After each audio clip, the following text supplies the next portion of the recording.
community mean to you? Fuck, straight to it. Yes, everything. It means every fucking thing to me. I don't really have family, so community is my family. Like that's it. People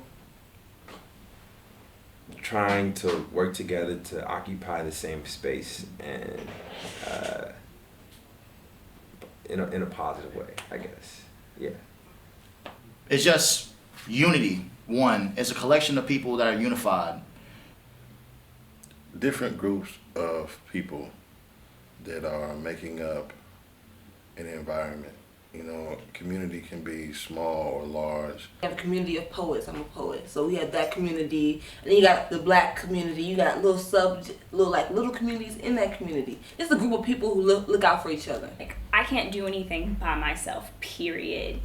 And for me, like, more shit gets done when you have a team versus a person. And in my mind, it's super important that everyone works together towards common goal. I think that's why we're seeing a lot of the bullshit that we're seeing in America right now is because people aren't working together. If you could maintain your car, clean your gutters, do your own HVAC, if you could do absolutely everything, then you wouldn't need another person.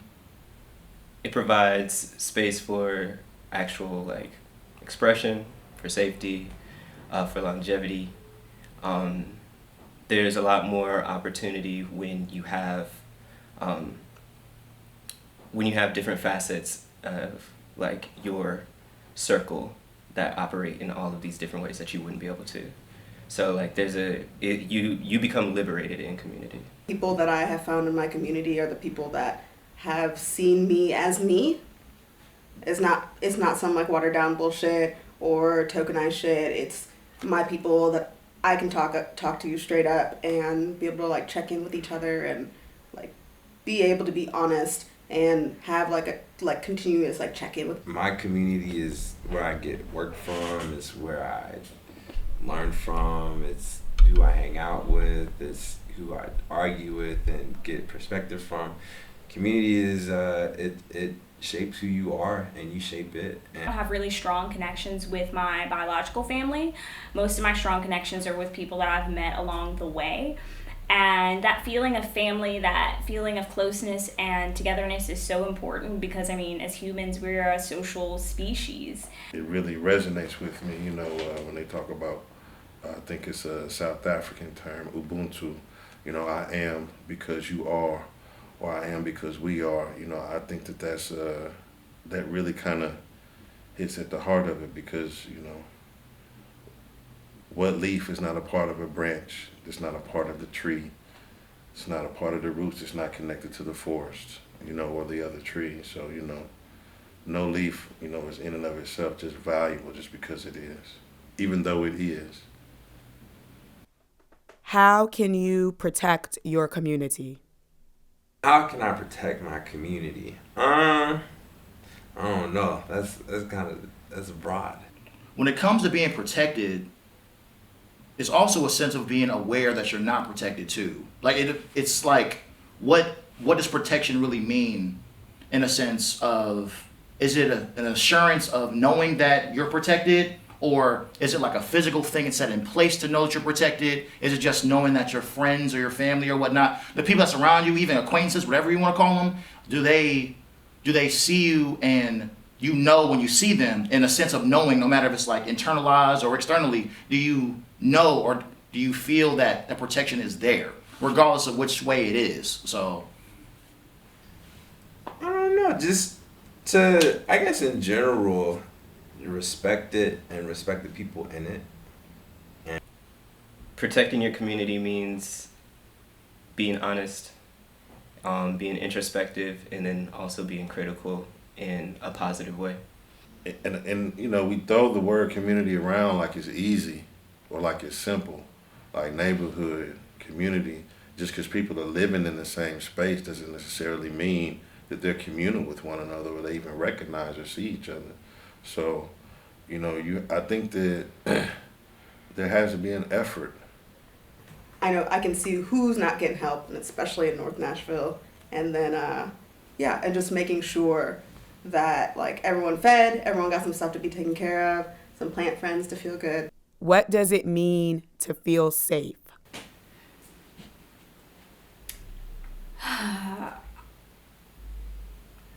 Safety is not something I regularly feel / regularly have felt. I guess the closest I could get to what does safety mean to me is the feeling that I don't have to put on these layers to exist. To feel safe. To me, it means you can be your like freest self, your most natural self. You can be the you that takes the least effort. To be comfortable. If I can fall asleep, I feel safe. No, just playing. No, but to be safe means I'm heard, I'm seen, and I'm acknowledged. So yeah, if I'm heard, seen, and acknowledged and protected, I feel safe. And for me, like, there's a lot of different ways that I have to figure out if I'm safe. Because, like, for me, I have to figure out if you're sexist, if you're racist, if you're homophobic, transphobic, all the isms, all the is, all the shit. And before I can even, like, open up enough to know that I can get to know someone. So that's really hard. But I guess, like, being safe is being able to know that if something goes down in whatever situation, bad or good, like, I already know who's going to have my back and how they're going to react. Do you feel safe? Yes. I make sure I feel safe. I make it my business to be safe. And if I don't feel safe, I'm not going to be around the environment, around the folks, or anything like that. So. No, I don't know that I ever feel completely safe. I feel that too often I'll let my guard down just a little bit and my boundaries are violated or compromised or nudged. And I don't know, like, I don't think there is a place where I can truly just come and be 100% that is outside of my bedroom, if we're being honest. And By my particular circle, no. Do I feel that there are threats on my circle? Always. There have been instances where I was like, why am I here? It depends on what community and what social situation. Because Nashville's pretty segregated socially and racially. So it depends on, like, the social scene, you know, pre-Rona, like, what kind of situation was going on and what people were there. I feel safe until I don't feel safe no more. You know, I feel safe in my little neighborhood. I feel safe when I'm going out to these, when I go out to my little photo shoots and my performances, because, you know, I always keep my best friends with me. I always keep somebody who's looking out for me. But times when I don't feel safe is when I get pulled over by the cop. With you guys, yeah, absolutely. Not all the time. I don't know if, like, I could do, like, a little anecdote, but I'm a cyclist. I started riding my bike over quarantine, and me and some of my buddies were all black, and we were in a park like a couple days ago at night, and it was empty because it was a park, and this park officer, like, pulled up behind us on our bikes and, like, followed us around the corner and radioed us, or, like, intercommed us, like, make sure you're following all the traffic rules, da da da da da da da. So I don't feel safe all the time. If he was a blue officer, that interaction could have went different ways. What is the biggest threat to community safety at this time? Very small empathetic scopes, and let no consideration to be wrong. Individuals who are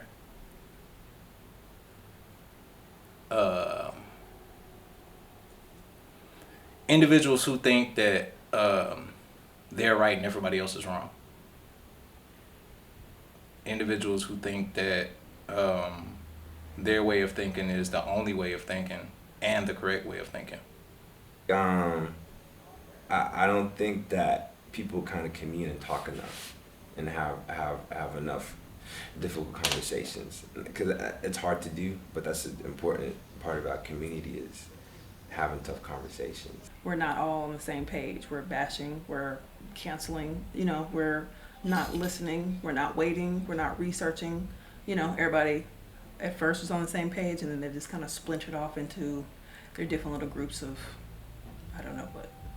Honestly, in this community, I feel like it is the relationship with police and the relationship with the law in general. I feel like there's a huge double standard, you know.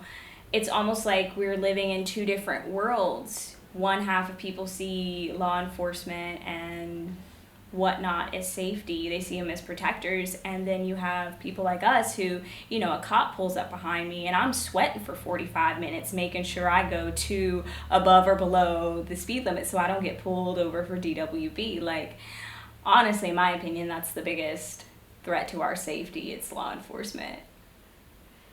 How do you think that sexual assault, rape, and harassment should be dealt with by? I have absolutely no tolerance for, like, you can tell me you robbed somebody, you shot somebody, and I'm gonna talk to you and be like, why? What happened? Like, what were you going through? Did you need bread? Like, is that why you robbed that person? But, like, to violate someone's personal boundaries, to disrespect consent, that is absolutely inexcusable in my mind. Like, there's no reason why you should ever have to do that. And honestly, I'm for just completely ostracizing those people. If we're being honest, you don't get to have a job, you don't get to have friends, you don't get to hang out until you go to therapy and get your life together. It's absolutely no tolerance in my mind. Like, In education, and we have to do a better job at creating safe spaces for victims to talk and creating safe spaces for perpetrators to talk too, because even though the action may be monstrous, I think it's just as dangerous to label them a monster, because you take away their chance to grow away from whatever they did into a better, more wholesome person. It should be, instead of hidden, which our community and culture does unfortunately a lot, it should be known and understood. And then environments that you would put your child in, you would have to feel safe for that child also. You know, it's kind of a respect thing. You know, if it happened to you and you know Uncle JoJo or something like that did that, don't drop your kid off at Uncle JoJo's house with his wife. Don't do that. So I think we need to actually sit down and talk about it and get to the root of who are these creepy uncles and the cousins, and how we are addressing that. And so I would say, I feel like the shit done got to this point because niggas done been forgave so many times and let to walk around in the shadows of their families and shit, and people just sweep shit under the rug, and a nigga really don't got time for that. A nigga really, in my mind, gotta, baby, I don't give a fuck if you don't want us to do nothing to him. We finna do. I don't really like the police, to be honest. I'm gonna just say that. Yeah. But I still feel that if someone has been raped or sexually harassed or feels like sexually assaulted or feels like they are being harassed, there has to be some place where you go and report that. How they respond to that, you know, because I think it becomes a very precarious situation. You know, if my homegirl calls me or says, Matthew, this man raped me, or this eye for an eye and a penis for a rape. That's what I was Tell me saying. what you mean by that. Like, he should be. I wish that we were like back in the old days and they had like the little tribes and we could take them to the stake and like throw rocks at them. Yeah. No, just playing. But no, I think the community should be aware of who this person is and what they are doing. So he should definitely have his face on the public and of what he did, and he should get penalized for that. Whether her brothers get to beat him up. Sexual assault definitely should be harmed, and rape should be severe harm or death. And I say, oh, hell no. You know, and then I make some phone calls, and then what are we gonna do? Go and beat them up? Go and kill them? Go wrap them up and do what? And so if this person hasn't gone and made some type of formal, this is an issue, or this person has done this, now it's like we're vigilantes, you know, and somebody can say, oh, that's cool and that's what needs to be done, but it's like everybody has a life and there are consequences for actions. You can't just go out there beating people up because they told you something, because now, take it how you want to take it. Maybe somebody's not telling the truth, or maybe there's more to the story than what you've heard, you know, and so how can you make a decision to make an action when you don't really know? So there has to be some kind of formal process where people kind of de facto believe the person who was presenting the information. You know, you don't deal with what they're saying as if they're probably lying, you know, but at the same time, we've got to get the information, you know, so that we can know how to move. That those things should be dealt with by the community. I wish I knew. I've been asking questions about this for a decent amount of time, and I don't have a concrete answer because it's such a loaded thing to talk about. It's hard, man. I think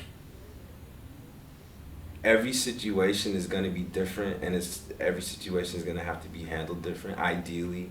I mean, I don't know if that's like actionable, you can do that, but ideally we could have the discernment to be able to approach each situation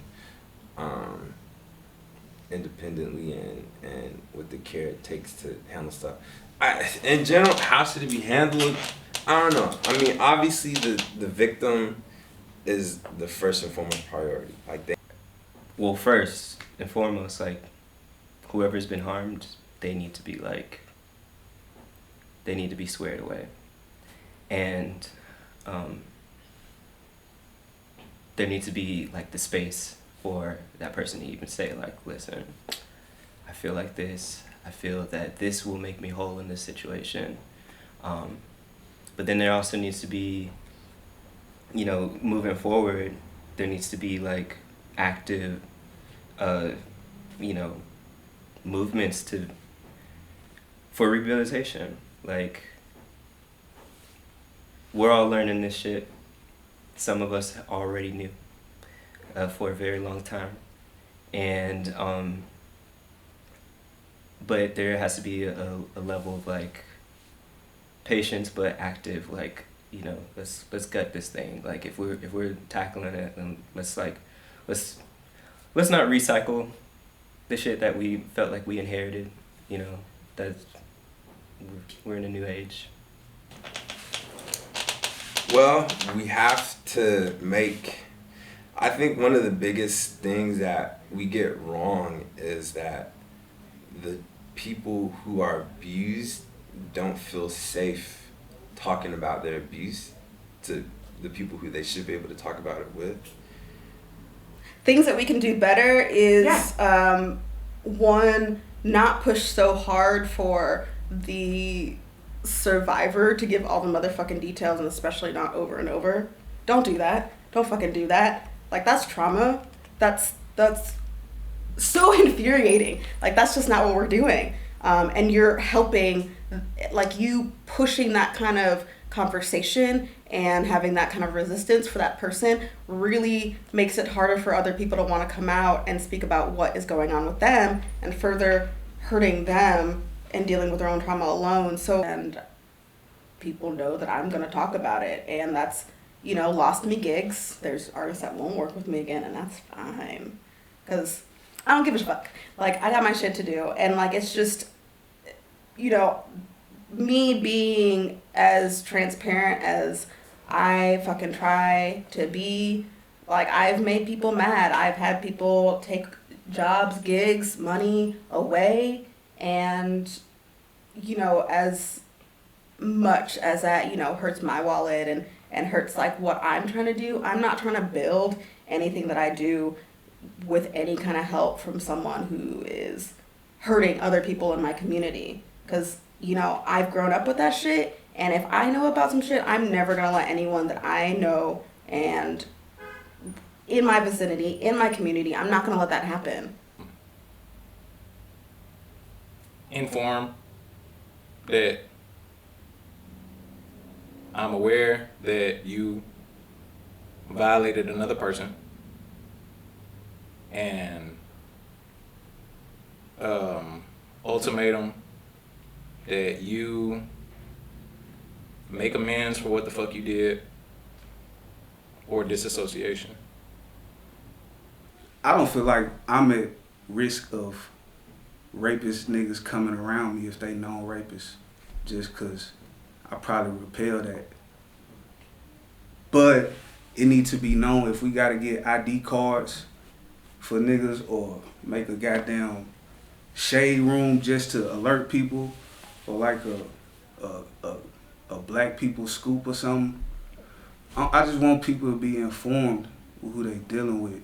Hey, my mom warned me because although like it's not this is not how it should be, but it is how it is. So as women, my mama did tell me, you know, make sure you watch your drink. Make sure you go out, don't go out by yourself, you know, and don't. And it is sad to say, you know, don't wear the tight clothes, but as you can see, I don't listen to that. But I love your outfit, by the way. Thank you. And like just so, cause you know when you wear this certain outfit, my mama did keep it real with me. You're gonna have eyes on you. Guys are gonna wanna touch you, and it's like you gotta protect yourself. A buddy system, something. Tell me what you mean by buddy system. I hate seeing women and children out by themselves. I exercise and shit at the park, and I see a lady, an old lady, I'll fuck around and walk an extra lap just to this, you feel me? Just to, cause you never know, bro. It's child predator, like kidnapping people and shit. I feel like it's more directed one-sided. Like my mama told me how to protect myself and go out to the world, but I never heard her have that conversation with my brother. I don't know if she ever taught him about consent, or like is it taught on both sides? Because I know what I'm gonna do. Whenever I raise my daughter, of course I'm gonna give her the real. This world is crazy out here. So if you do want to wear a little mini skirt like your mama did back in the day, this is what's gonna happen. Okay, but get your pepper spray. She gonna make sure she know how to fight. But on the opposite hand, I'm gonna teach my son consent, and also don't be going out here putting stuff in people's drinks. That is A gun can stop a rapist. That shit might be scary and crazy, but like safety, that's the bottom line. Tell me why you think a gun could stop a rapist. And again, it's no right or wrong. We straight opinions. Tell me why you think a gun could stop a rapist. When I answered that question, I was thinking in like the context of like everyday shit, like just women just being out and about, like strong on shit like that. I didn't really think of like the more intimate violations that happen where niggas like be finessing Coochie shit. What is consent? A, consent has to be someone old enough to have consent. So honestly, I'm going to really say somebody that's 18 and older, because under 18, there's no such thing as consent. Oh, consent is, I agree to this. Yeah, I know it seems like you should say more, but it's consent. It's pretty straightforward, despite popular belief. Consent, when I tell you yes, that's a yes. If I tell you no, that's a hell no, okay? That's consent. And at any point. You know, just saying, you know, either it's a yes or no. If it's yes, it's a go. If not, then, but then also there's different times where consent can also be taken away. Where like your yes can be switched to a no if I'm uncomfortable. I think before we talk about consent, we need to talk about boundaries. I think we like to pretend that we don't know what's going on, that we don't know when someone's uncomfortable, but we're human beings, and if you are any sort of intuitive, you can feel vibes. You know when someone's down and when someone's not, and you know, if they say yes but they look uncomfortable, just stop. So it's really just that communication, just understanding what you're hearing compared to what you want to hear or what you want to happen. You know, you can have a straight up no, And if someone doesn't like that, that could be either an understanding of that's it, or that could turn into a dangerous situation. On the other side of the spectrum, you can have an enthusiastic yes with no reservations, and like that's motherfucking great. But there's this whole spectrum in between where like you can have enthusiastic consent but have reservations. You can have consent but still feel like you're under some kind of pressure. There's just so there should be extreme clarity when it's seeked out. Like there should be no room for misunderstanding when it comes to consent. Yeah, that's all I got for consent. Why do you think that it is difficult for our culture to define consent? Some of it is historical traumas, especially like the black body has always been kind of mutilated, discarded, all like we get reconfirmation of this all the time. I think for so long, we didn't own ourselves. So it wasn't what is consent, yes or no? It was always, we didn't have no say. So I think now that we're discovering this say, we're breaking down this toxic masculinity of wherever they want it, they can get it. Think about even how we parent. It's very much a top-down kind of thing. And that's something that we've adopted. There's no such thing as like egalitarian. Your body has sovereignty, your voice has sovereignty, it's very much where I stand in this power dynamic, what shell I'm in, and that's what has propagated this shit.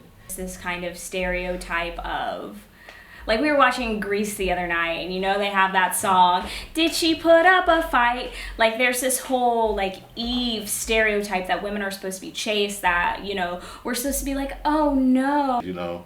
If at first you don't succeed, brush yourself off and try again. And so what does that tell me? You know what I'm saying? That says, okay, well, maybe she wasn't really that, maybe that no that she's saying is definitely a no. Maybe she just meant not right now. But if I wait 2 or 3 weeks and call her again, maybe she'll be more interested in going out. And somebody be like, well, no, you know what I'm saying? And that is what? Harassment. I think it kind of starts there, that like there's this kind of idea that women are just being coy for the hell of it, and I should be more inclusive, that people are being coy for the hell of it, and I think we just need to shut that shit down. Like, no means no, period. If they really want it and they said no, they'll come back. There is no, is it really a no? No, it's a no. It's a hard no always. To be honest, I don't think it's difficult for us for the culture to define whatever that is. I just think we have our own ways of thinking, and we don't really care about anyone else. We have our own way of feeling, hey, this is what I want to do, or this is how I feel because this is my personal experience with XYZ, that this is what it is, and regardless of any other additional information, if it's outside of my scope, I don't believe in it, or I don't want to accept that that's either true or erroneous. So just ignoring signs is a very common thing that happens. An unhealthy culture of where sex is some sort of conquest. Like, it's almost worth it more if we're talking about the same thing. I don't want to say proposer, because basically what I'm getting at is, it's worth it. It's more worth it to say that I smashed this chick than for that same individual to believe and know that I satisfied, pleased, had a great experience with this chick. It's like it became a form of like survival. Like, some people, their survival is predicated on like patriarchal standards and like domination or like winning or something like that. Those formative things, that is something that has to be like examined at and looked at. What does the phrase "niggas be finessing coochie" mean to you? That's funny. That's not the way I would phrase it, but it's basically putting on the front, stunting, portraying yourself to be somebody you're not into getting sex. How would you phrase it? Fronting your, I don't want to say flashing your way into some ass, I guess. Like, I think of the phrase niggas be finessing coochie. I think about maybe a girl, you know, who fell hard for a guy and who, you know, was wooing her and like, yeah, leading her down the path of, you know, we're gonna get into a relationship, and then he just dips out. That's what I think of. Personally, I don't like the whole idea that like hooking up or anything is like a game that you play with somebody else.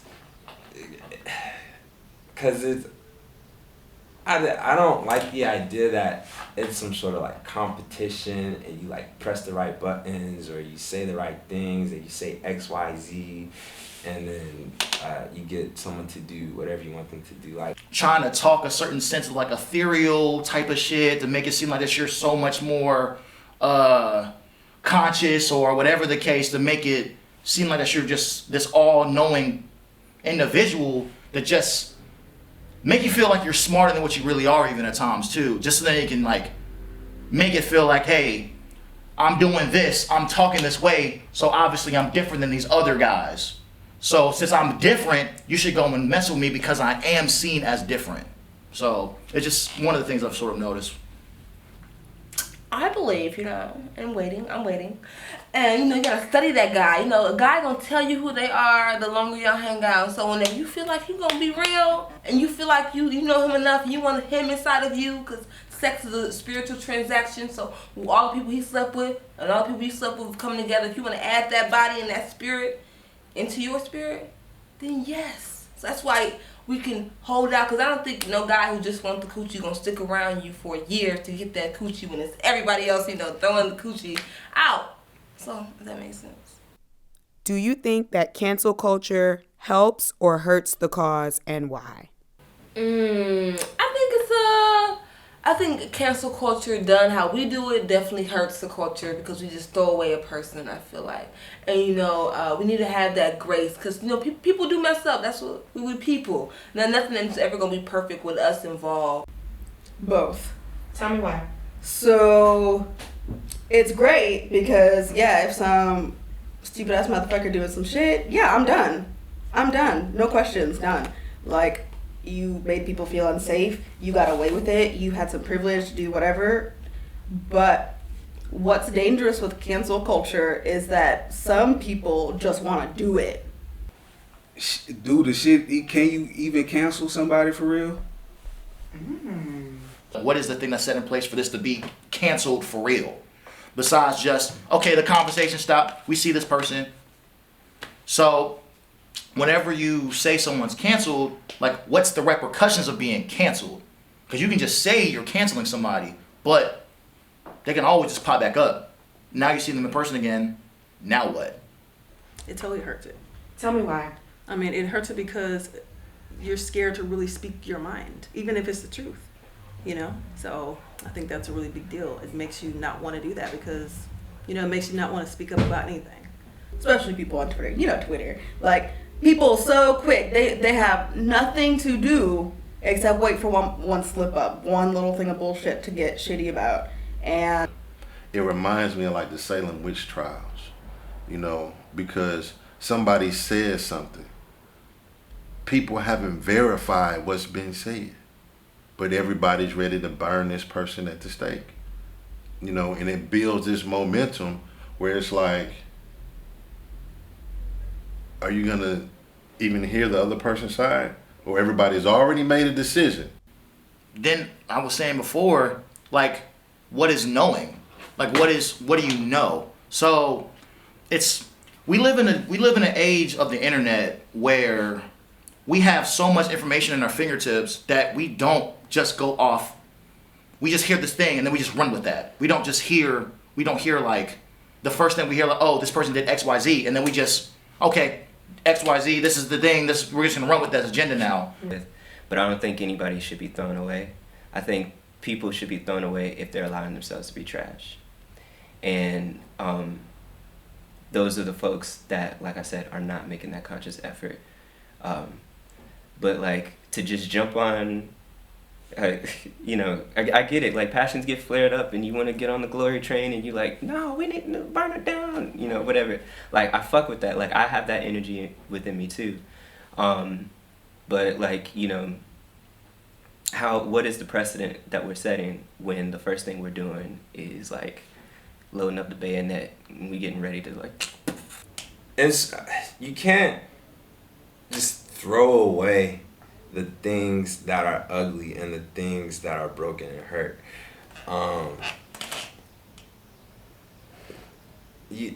We have to. It's a lot harder and it takes more time and it's more painful, but we have to sit down with the people and make sure that they are not behaving or how they used to, or that they are behaving better than they used to. And that, I mean, that's easy to full stop until you get it taken care of. So I think that's what I like about cancel culture, is that it's a full stop. Something's wrong. But I think we need to take it a step further and add an after you've been canceled, because I do believe that everyone has the ability to rehabilitate. I do.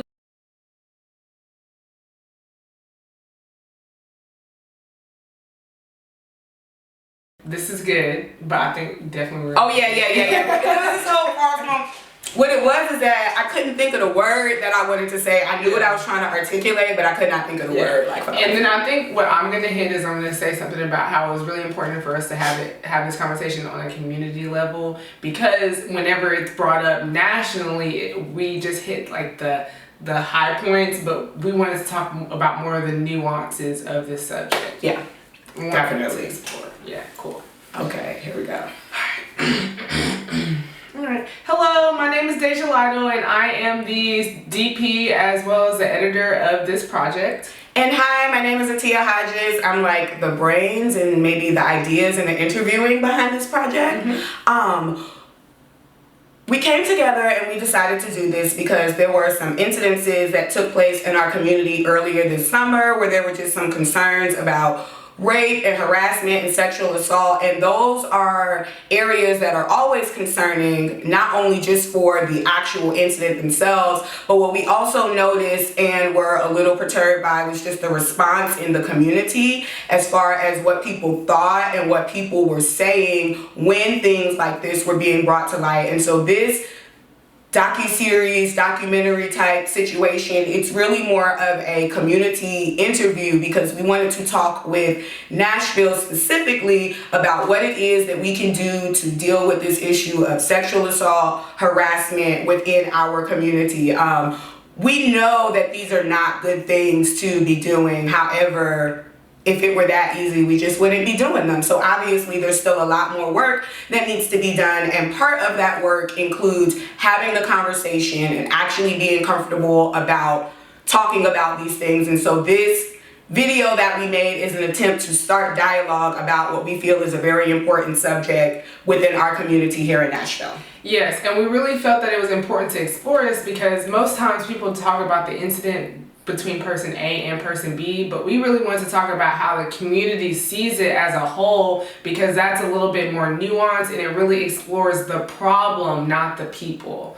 So yeah, we just really wanted to explore and talk about sexual assault awareness in our community so that we could hopefully advocate for change and education on the matter. Right. Obviously, these things are, again, problematic, and we do not want this behavior to continue within our community. It's harmful. It's not only harmful to people who have to observe it, it's also harmful to people who have to experience it. And dare we say it's harmful to the actual perpetrators as well. Like, nobody is being helped throughout this entire process. And so we really want to do all that we can to see what we can do to stop this at the root, address this at the source, instead of just putting band-aids on things time and time again. So we hope that you enjoyed all the questions that we asked and the various responses that were given to us by our lovely interviewees. And we hope that in some way this resonated with you and you'll carry this with you for the rest of your life so that you can advocate for change as well. And we encourage you to take some of these questions that we brought to the interviewees and take them to the people